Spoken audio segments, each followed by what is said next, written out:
First time చేసేవాళ్ళు కూడా పర్ఫెక్ట్‌గా మురుకుల్ని ఎలా ప్రిపేర్ చేసుకోవాలి, గుల్లగా, టేస్టీగా, క్రంచీగా రావాలి అంటే కొన్ని చిన్న చిన్న టిప్స్‌తో మురుకుల్ని ఈరోజు ప్రిపేర్ చేసేద్దాం. ఒకే పిండితో రిబ్బన్ మురుకులు కూడా ప్రిపేర్ చేసుకోవచ్చు. Welcome to my channel. ఇప్పుడు ప్రాసెస్ ఏంటో చూద్దాం. ముందుగా ఒక వెడల్పైన బౌల్ తీసుకొని అందులోకి 3 కప్పుల బియ్యపు పిండిని వేసుకోండి. మరీ పొడిబారిన పిండి కాకుండా కొంచెం తడిగా ఉన్న బియ్యపు పిండిని తీసుకోండి. అందులోకే 1 కప్పు శనగపిండిని వేసుకోండి. పుట్నాలను మిక్సీ పట్టించి కూడా వేసుకోవచ్చు. ఇందులోకే కొద్దిగా సాల్ట్ వేసుకోండి. అలాగే వాముని గ్రైండ్ చేసుకొని పౌడర్ లాగా చేసుకొని వేసుకోండి. ఇందులోకే 1 కప్పు వరకు నువ్వులు కూడా వేసుకోండి. 2 టేబుల్ స్పూన్ల కారం వేసుకోండి. ఉప్పు కారం కరెక్ట్గా సరిపోవాలి, అప్పుడే మురుకులు టేస్ట్గా ఉంటాయి. ఇప్పుడు మొత్తం ఒకసారి బాగా కలుపుకోండి. ఈలోపు స్టవ్ ఆన్ చేసి 2 కప్పుల వాటర్ని వేడి చేసుకోవాలి. నీళ్లు మరిగేలోపు మనం ఇందులోకి కాచి చల్లార్చిన ఆయిల్ని కూడా ఒక 2-3 టేబుల్ స్పూన్లు వేసుకొని ఆయిల్ కూడా బాగా మిక్స్ అయ్యేటట్లు బాగా కలుపుకోండి. మొత్తం పిండి అంతా బాగా కలుపుకున్న తర్వాత మనం కాచుకున్న వాటర్ని కొద్దిగా వేసుకోండి.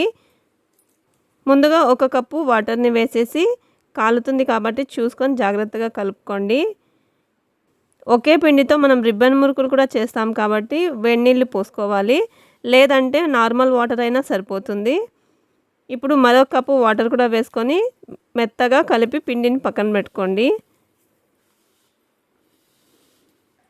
వీడియోలో చూపిస్తున్నట్లు ఇలా సాఫ్ట్గా ఉండాలి, మరీ గట్టిగా ఉండకూడదు. ఇప్పుడు చేతికి కొంచెం తడి చేసుకొని ఈ పిండిలోంచి కొంచెం భాగం తీసుకొని దానికి కూడా కొంచెం తడి చేసి ఇలా చుట్ల గిద్దెలో పెట్టాలి.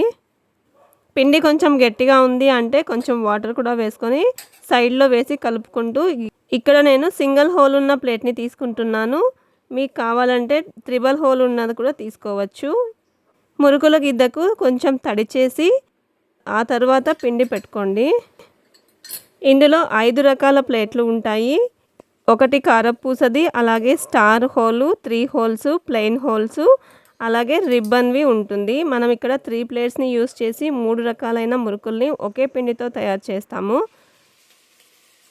ఇప్పుడు మురుకుల్ని కాల్చుకోవడానికి స్టవ్ ఆన్ చేసి ఒక పెనంలో డీప్ ఫ్రైకి సరిపడా ఆయిల్ని వేసుకోండి.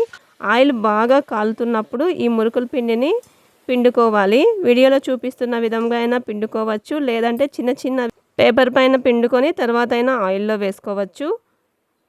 ఇలా బబుల్స్ రావడం ఆగిపోతే మురుకుల్ని తీసేయచ్చు. ఇదే ప్రాసెస్లో అన్ని మురుకుల్ని కాల్చుకోండి.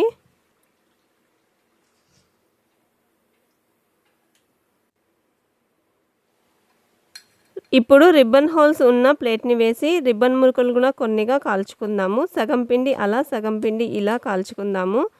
చూడడానికి తినడానికి కూడా బాగుంటుంది. ఈ రిబ్బన్ మురుకులు చేయడానికి సపరేట్గా పిండి కలుపుకోవాల్సిన అవసరం లేదు.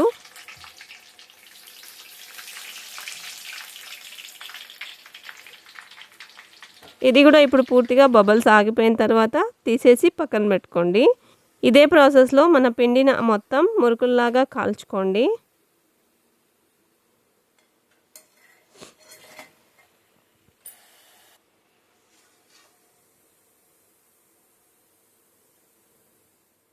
ఇక్కడ నేను 3 రకాల మురుకుల్ని చేశాను. ఇలా ప్లెయిన్ 3 హోల్స్ యూస్ చేసుకొని కొన్ని మురుకులు చేశాను. ఒక్కో టైప్ మురుకులకి ఒక్కొక్క రకంగా పిండి కలుపుకోవాల్సిన అవసరం అస్సలు లేదు. చూసారా, అన్ని రకాల రిబ్బన్ మురుకులతో సహా అన్ని రకాల మురుకులు ఒకే పిండితో ఈజీగా ఎలా ప్రిపేర్ చేసుకోవచ్చో తప్పకుండా మీరు కూడా ట్రై చేయండి. ఛానల్లో ఆల్రెడీ పల్లీలతో మురుకుల్ని ఎలా ప్రిపేర్ చేసుకోవాలో కూడా పెట్టాను. లింక్ డిస్క్రిప్షన్లో ఇస్తాను, తప్పకుండా విజిట్ చేయండి. చూస్తున్నారు కదా ఎంత క్రంచీగా మురుకులన్నీ వచ్చాయో. తప్పకుండా మీరు కూడా ట్రై చేయండి. Thank you for watching.